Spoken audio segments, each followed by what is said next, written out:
안녕하세요. 옛 이야기입니다. 오늘도 와주셔서 감사합니다. 옛 이야기 채널은 사연 읽어주는 남녀 채널에서 지금은 삭제되어 들을 수 없는 21년도에 소개해드린 사연 중 베스트 사연만 뽑아서 다시 읽어드리는 채널입니다. 구독과 좋아요 부탁드리며 그럼 오늘의 사연 바로 시작하겠습니다. 안녕하세요. 이제 50의 나이를 바라보고 있는 평범한 남자입니다. 저는 35살 때 부모님의 권유로 선자리에서 아내를 만나 결혼을 했어요. 아내는 사업하시는 저희 아버지 회사와 거래하는 거래처 사장의 딸이었고 아버지들 간의 약속으로 저희는 자연스럽게 결혼을 하게 되었습니다. 부모님들의 정략 결혼이긴 했지만 저는 아내의 청순한 외모와 조신한 성격이 마음에 들었고 결혼을 하면 내조를 받으며 잘 살 수 있을 거라는 확신이 들었어요. 저희는 6개월 정도 만났는데 실제로 저희가 만난 건 손가락으로 꼽을 정도로 많지 않았습니다. 제가 아버지의 회사에서 경영 수업을 받으며 일을 하느라 매우 바쁜 나날들을 보낼 때이기도 했고 아내 역시 미술을 전공해서 아이를 가르치는 과외 일을 했는데 그때 당시 학생들 입시 준비하느라 너무나 바빴기 때문이죠. 그렇게 짧은 연애를 하고 결혼을 하던 결혼식 당일에 장모님이 저에게 다가와서는 우리 진아가 좀 예민하네. 자네가 잘해주게 라고 하시더군요. 저는 딸을 시집 보내는 부모의 노파심 정도일 거라고 생각하며 걱정 마시라고 말씀드렸죠. 하지만 결혼을 하고 장모님의 그 말이 하루에도 수십 번씩 생각나게 될 줄은 그땐 미처 알지 못했습니다. 처음 저희의 신혼생활은 순탄했어요. 크게 아내와 부딪힌다든지 경제적으로 어렵다든지 그런 것들은 전혀 없었습니다. 결혼하자마자 아이가 생겼기 때문에 저는 모든 부분을 아내가 편한 것으로 맞춰주었죠. 그런데 어느 날부터 아내가 이상한 행동들을 하기 시작했어요. 제가 퇴근하고 집에 갔는데 벽걸이 시계가 시간이 맞지 않기에 건전지가 다 되었나 싶어 건전지를 교체해 놓은 적이 있었습니다. 그런데 그 다음날 또 시간이 맞지 않더군요. 시계 뒷면을 보니 건전지가 빠져 있었습니다. 이 집에 사는 사람이라고는 아내와 저뿐인데 이게 무슨 일인가 싶었죠. 여보, 당신이 시계 건전지 빼놨어? 네, 째깍거리는 소리가 거슬렸어요. 저는 아내가 예민하다고는 생각했지만 그림 그리는 일, 그러니까 예술하는 사람이라 그런가 보다 했습니다. 더구나 아내는 집에 화실을 두고 몇 명의 아이들을 가르쳤기 때문에 집이라는 곳이 일의 현장이기도 했어요. 그래서 더욱 환경에 민감할 수 있겠다 싶어 단순하게 넘어갔던 것 같습니다. 그런데 저의 손목시계까지 손수건에 싸서 화장대 서랍 안에 넣어두는 것을 보고서는 좀 이상하다 싶었어요. 손목시계에서 나는 소리가 커봐야 얼마나 크겠나 싶었지만 아내는 밤에 잘 때 들리는 작은 소리도 싫다고 하더라고요. 뿐만 아니라 아내는 불을 다 끄고는 잠을 잘 수가 없어서 늘 스탠드를 켜놓고 잤어요. 저는 몇십 년간 살아오던 패턴을 한 번에 바꾸기 힘들겠다 싶어서 아내의 취향을 존중해 주었습니다. 그러던 어느 날, 그날은 제가 일정이 취소가 되어 집에 일찍 들어간 날이었어요. 집에 들어서는데 한 학생이 울면서 뛰쳐나가더군요. 제가 너무 놀라서 무슨 일이냐고 물었더니 선생님이 좀 이상하신 것 같아요. 저 너무 무서워요. 집에 갈래요. 하고는 그대로 나가버렸습니다. 이게 무슨 일인가 싶어 아내가 있는 화실로 들어갔는데 바닥에 온통 부시며 미술 도구들이 널브러져 있었고 아내는 멍하니 창밖을 보고 있었어요. 그리고 저는 이해할 수 없는 이상한 것을 보았습니다. 도화지 위에는 어떤 그림이 그려져 있었는데 그 위로 검은색으로 낙서하듯 막 칠해져 있었어요. 저는 그림에 대해서는 완전히 문외한이었지만 그런 제가 봐도 검은색으로 칠한 것이 정상적으로 보이진 않았습니다. 여보, 무슨 일이야? 혼자 있고 싶어요. 당신 요즘 너무 예민한 것 같아. 무슨 고민 있어? 아내는 넋이 나간 사람처럼 그렇게 창밖만 보고 서 있었습니다. 나중에 그 학생 엄마가 저희 집으로 찾아와서 환불을 요구하며 따지는 것을 들어보니 아이가 그림을 그리고 있는데 아내가 갑자기 화를 내면서 아이의 그림을 망가뜨렸다고 하더군요. 저는 단 한 번도 아내가 화내거나 언성을 높인 적을 본 적이 없었기에 아내가 그런 행동을 했다는 것이 믿기지 않았습니다. 연애할 때도 아내는 늘 제 말에 순종적이었어요. 먹고 싶은 것도 가고 싶은 곳도 다 제가 원하는 대로 따라주었고 의견을 물어도 늘 당신이 하고 싶은 대로 해요 라며 수동적으로 대했죠. 그때는 아내의 그런 모습이 결혼하면 큰 싸움 없이 내조 잘하며 그렇게 잘 살겠다 싶었어요. 사실 아내 전에 만난 여성들은 자기한테 맞춰주지 않으면 토라지거나 화를 내거나 해서 그런 연애에 제가 많이 지쳐있기도 했고요. 그런데 그런 아내가 소리를 지르며 화를 냈다니 믿기지가 않았죠. 제가 모르는 아내의 모습이 있었던 걸까요?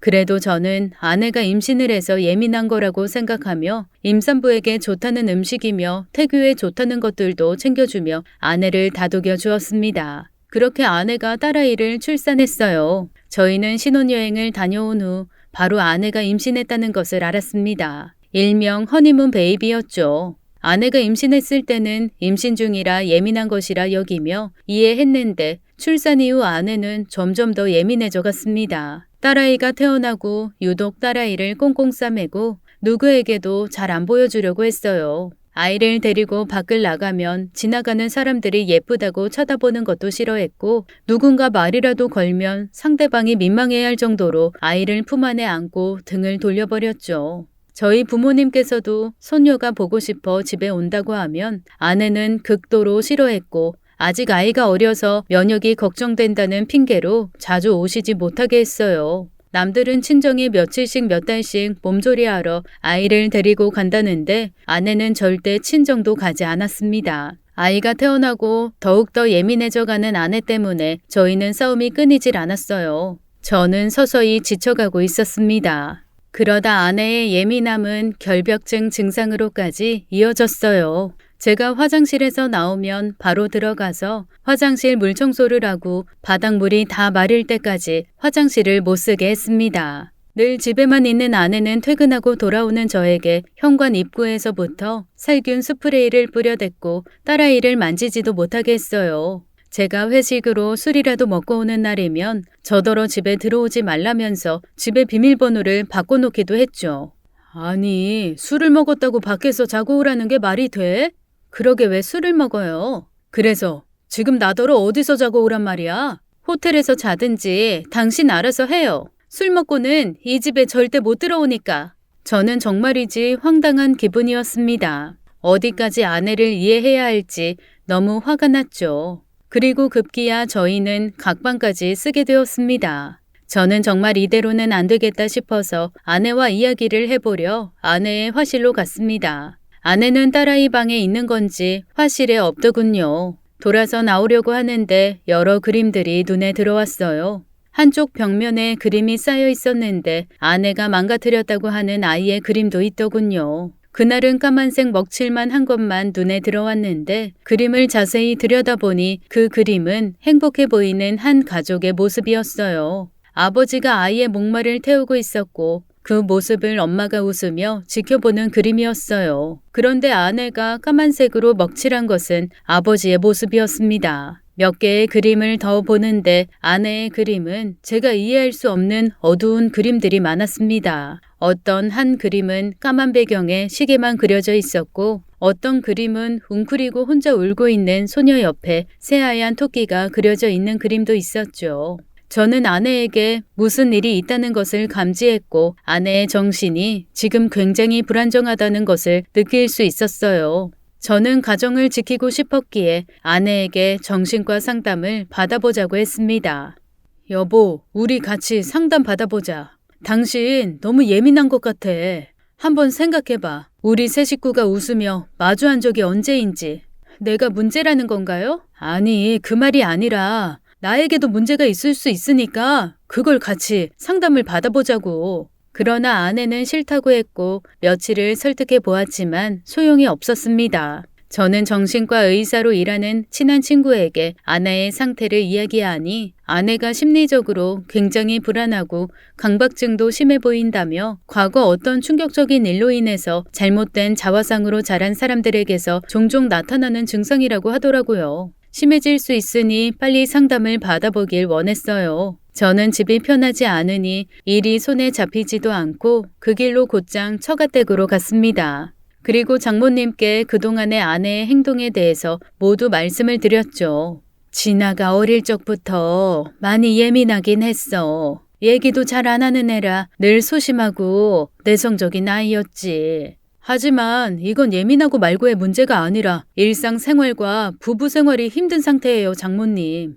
장모님께서 아내를 설득하셔서 정신과 상담을 받을 수 있도록 도와주세요. 그 아이가 내 말을 듣겠나? 자네가 잘 구슬려서 서로 참고 살게. 내가 진아한테도 잘 얘기할게.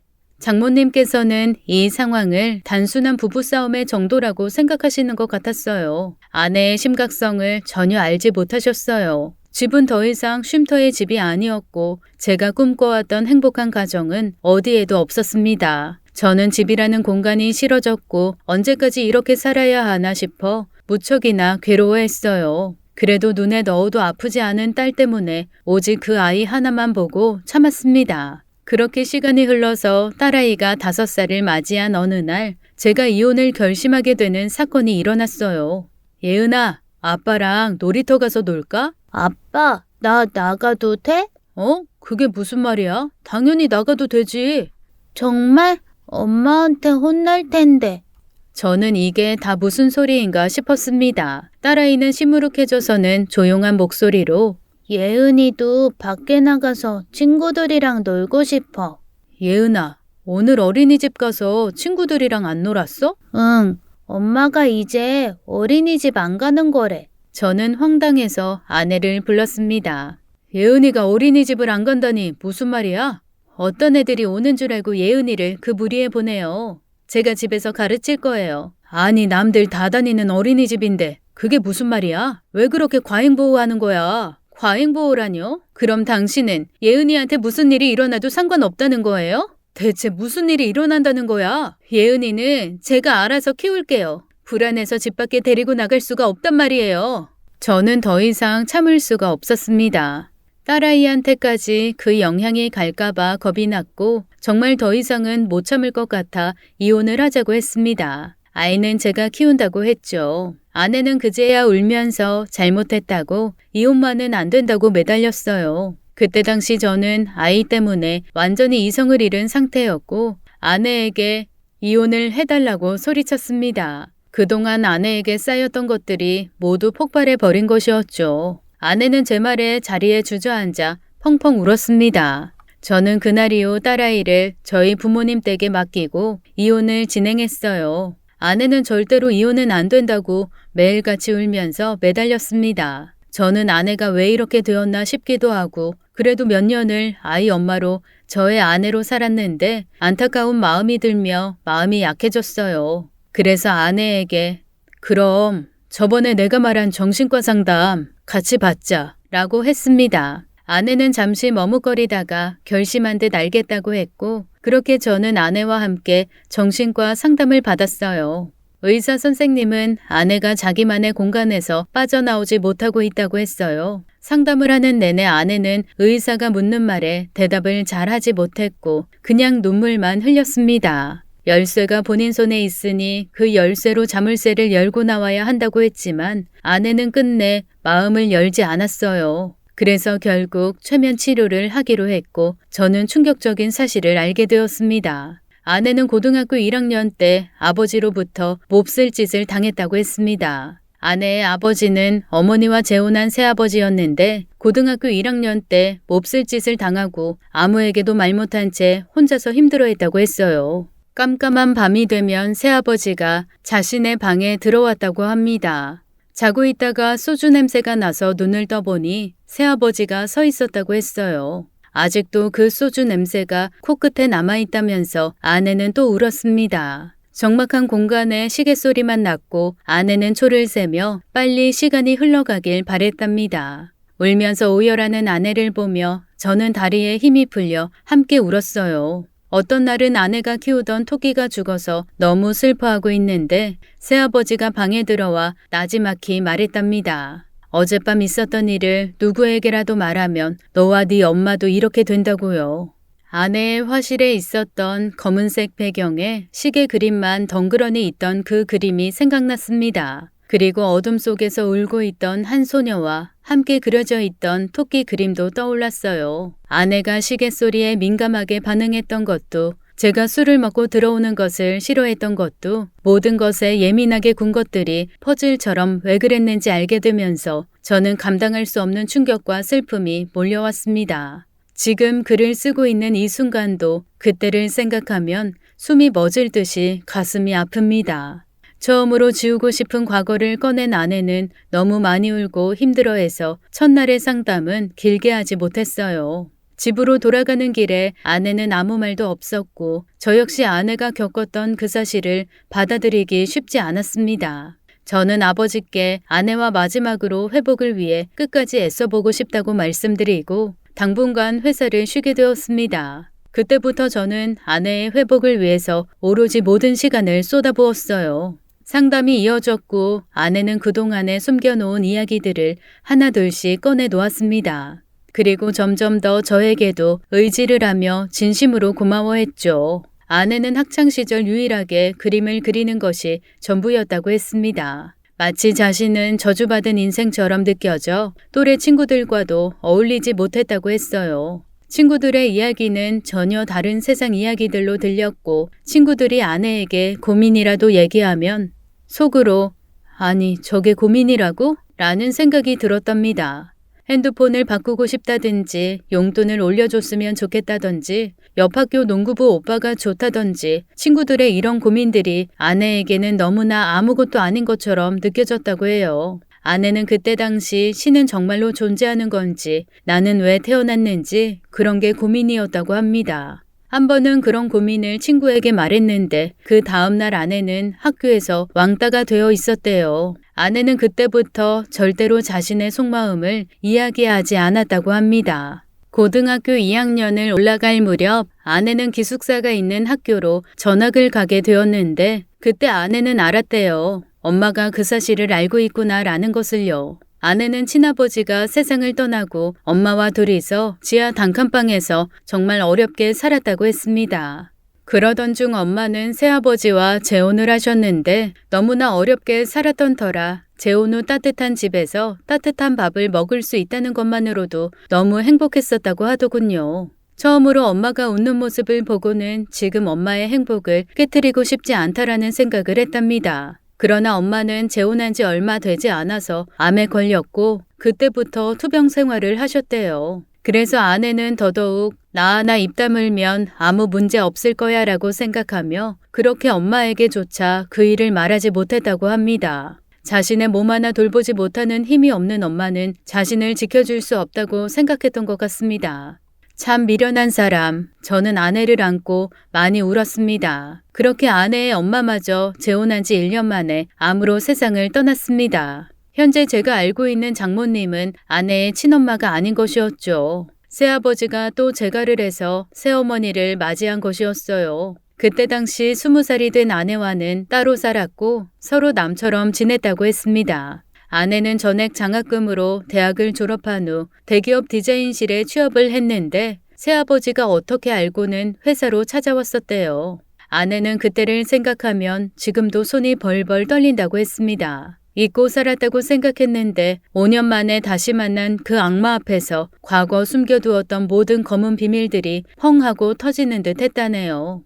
자기 모습 뒤로 그 비밀들이 만천하에 공개되어 사람들이 모두 자기를 보고 수군거리는 것 같은 느낌이었다며 그때 너무 힘들었다고 했습니다. 악마는 수시로 아내를 찾아와서 돈을 요구했고 아내는 비밀이 탄로날까 두려워 그때마다 그 돈을 해주었다고 했어요. 새아버지가 회사로 찾아오는 두려움이 너무 커서 아내는 결국 그 좋은 대기업을 관두고 아이들 과외하는 일을 했다고 합니다. 그러나 그때마다 어떻게 알아냈는지 아내의 앞에 나타났고 긴 지옥 같은 시간들이었다고 했어요. 그러던 어느 날 새아버지와 새어머니가 찾아와서 선자리가 있으니 선을 보라고 했답니다. 남자 쪽 집에서는 친딸인 줄 알고 있으니 그렇게 알면 된다고. 아내의 의사 따위는 없었고 아내는 또 그렇게 시키는 대로 선자리에 나가서 그 자리에서 저를 만난 거였어요. 아내의 새아버지는 저희 아버지 회사의 거래처 사장이었는데 아내를 빌미로 저희 집과 사돈을 맺고 싶었던 것이었죠. 몇 년을 남처럼 지낸 아내를 친딸이라고까지 속이면서요. 나중에 알고 보니 장인이라는 사람이 저희 아버지께 딸 자랑을 그렇게 많이 하고 사진까지 보여주면서 아까워서 시집도 못 보낸다는 말을 했다고 하더군요. 요즘 말로 완전 딸바보처럼 행동했다고 합니다. 저희 아버지께서는 하나밖에 없는 아들이 일에 빠져서 30이 넘도록 장가를 못 가고 있으니 급한 마음에 선자리를 마련한 것이었고요. 아내는 결혼을 하면 이 지옥에서 벗어날 수 있을 거라는 생각을 했다고 했어요. 하지만 이미 상처받은 몸과 마음으로 정상적인 결혼 생활을 할 수가 없었던 거였죠. 저는 믿을 수 없는 사실들 앞에서 정말 이를 바득바득 앓았고 인간의 탈을 쓰고 사는 그 악마들을 벌하고 싶었습니다. 우선은 제 부모님께 가서 상황을 설명해야 했는데 차마 이 사실을 다 알릴 수가 없었어요. 부모님이 친부모가 아니라는 사실과 오랜 시간 학대를 받으며 컸다라는 이야기를 했습니다. 저희 부모님께서는 어떻게 친딸이라고 속이고 결혼을 시키고 그것도 모자라 이렇게 여린 아이를 학대할 수 있었냐고 당장의 인연을 끊으라며 아내를 사랑으로 감싸주셨어요. 아가, 그동안 말도 못하고 혼자 얼마나 힘들었니? 앞으로 내가 네 엄마니까 나한테 기대거라. 어머님, 감사해요. 저희 어머니와 아내는 그날 많이 울었습니다. 다음 날 저는 회사로 출근해서 장인을 회사로 불렀어요. 몇 달째 제품의 하자율이 너무 높네요. 물량을 맞추려고 쉴 새 없이 공장 가동을 하다 보니 그렇다네. 자네가 이해를 좀 해주게. 그걸 제가 이해해야 되나요? 장인은 냉정한 저의 태도에 당황하고 화가 났는지 얼굴이 울그락불그락 하더군요. 저희 회사의 직원들도 있는 자리라 그들의 눈치를 보며 더욱더 당황해 했죠. 하자 있는 제품들이 그대로 유통되면서 저희 회사 이미지만 안 좋아졌어요. 전년 대비 매출이 급격하게 하락했는데 그 원인을 제품 하자에 대한 불만으로 보고받았습니다. 아유, 그게 앞으로 주의를 하겠네. 앞으로 같은 건 없습니다. 이 바닥에서 일 못하면 거래 못하는 건 당연한 이치 아닌가요? 앞으로 있을 계약 연장은 없는 걸로 하죠. 그리고 제품 하자에 대한 손해배상 청구도 있을 겁니다. 제가 자리에서 일어나자 장인이 저를 붙잡으며 말하더군요. 아니 자네 이게 무슨 말인가? 지금 거래를 끊겠다는 말인가? 나 진아 아빠야. 자네 장인이라고. 참 기가 막혀서 말이 안 나오더라고요. 직원들이 제 눈치를 보며 제 방을 빠져나갔고 저는 장인의 손을 뿌리쳤습니다. 이보세요. 인간의 탈을 쓰고 그렇게 뻔뻔하게 딸을 이용합니까? 그렇게 살면 지난 과거의 죄가 다 없는 걸로 된답니까? 아니 자네 그게 무슨 말인가? 저는 장인 앞에 아내가 그린 그림들을 던졌습니다. 당신 여리고 작은 소녀에게 어떤 더러운 짓을 했는지 기억하지? 장인은 자신의 잘못이 뜻밖의 사람들에게 드러나자 그 자리에 서서 손을 떨더군요. 2번 다시 저와 아내 앞에 나타나지 마세요. 다시 한번 그 더러운 얼굴 내밀 그땐 제가 정말 어떻게 할지 모릅니다. 지난 과거 다 까발려서 얼굴 못 들게 다니게 해줄 수도 있어요. 근데 그것까진 제가 안 하고 참는 겁니다. 당신 때문이 아니라 진아 때문에요. 가해자가 이렇게 얼굴 들고 당당히 사는데 피해자는 매일을 고통 속에서 살고 있어요. 얼마나 많은 밤을 눈물로 보내는지 알기나 하세요? 장인은 아무런 말도 하지 못했습니다. 내가 진아에게 무릎 꿇고 빌겠네. 이제 와서 그게 무슨 소용이겠어요. 아내에겐 당신에게 받는 사과보다 당신 얼굴 보는 게 더 힘든 일인데. 그날 이후 저는 장인의 회사와 거래를 끊어버렸습니다. 장모가 몇 번 회사로 찾아왔지만 저는 만나주지 않았고 하루에도 수십 번씩 전화에 문자가 와서는 차단시켜버렸어요. 결국 저희 회사와 거래가 끊긴 것을 시작으로 품질에 대한 인식이 나빠져 다른 회사와의 거래도 차차 끊기기 시작하더니 마침내 장인의 회사는 부도가 났다고 하더군요. 그 사람들이 그것으로 죗값을 받았다고 생각하지 않았으면 좋겠네요. 아내가 당한 고통에 비하면 그건 아무것도 아니니까요. 저희 부부는 지속적으로 상담을 받았고 아내는 몰라보게 밝아졌고 많은 것들이 변했어요. 저로부터 사랑을 받고 있다는 것이 어떤 것인지 알게 되었다고 했습니다. 저 역시 아내의 과거 상처를 보듬어주면서 무엇이 사랑인지 알게 되었어요. 그렇게 15년이라는 세월이 흘렀네요. 저희는 딸만 둘 가진 부부로 예쁘게 잘 살고 있어요. 혹시나 이 사연을 듣는 분들 중에 과거의 상처로 힘들어하고 계신 분들이 있다면 힘내시라는 말씀을 꼭 드리고 싶습니다. 당신을 안아줄 사람들이 분명히 주변에 있을 거예요. 긴 글 들어주셔서 감사합니다. 지금까지 옛 이야기였습니다. 끝까지 시청해주신 여러분 감사드리며 저희는 다음 사연으로 돌아올게요. 감사합니다.